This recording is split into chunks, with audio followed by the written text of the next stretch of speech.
Bon.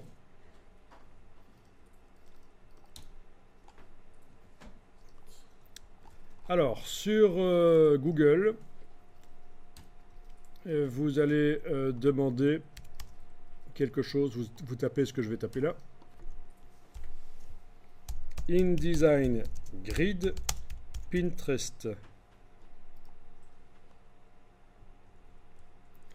InDesign Grid Pinterest. Vous connaissez Pinterest, bien sûr. Voilà. Et alors, qu'est-ce que c'est que cette chose? Donc, Pinterest, ce sont des collections d'images. InDesign, c'est un logiciel de mise en page, mais ça, vous le saviez déjà. Et Grid, c'est une manière professionnelle de faire de la mise en page dans InDesign. C'est ce qu'on appelle les grilles modulaires. Et alors, en tapant ça, je tombe sur des exemples de belles mises en page InDesign.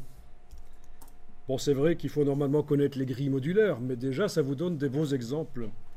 Alors, vous faites des contrôle-clics sur les choses là, sur les liens.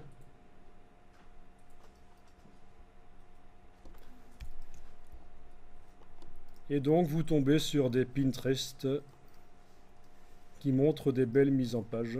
Bon, ça, c'est pas très intéressant parce que c'est fort technique, c'est justement les grilles. Ah oui, avec les fameuses choses dont je vous parlais tout à l'heure, les projets où on montre les images sous forme de diagonale.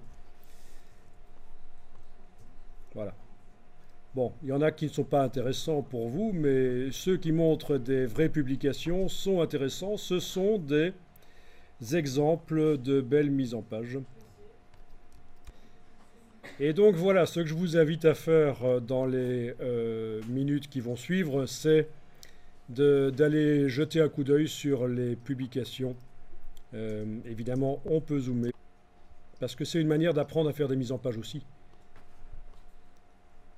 C'est observer des choses existantes, des choses valables.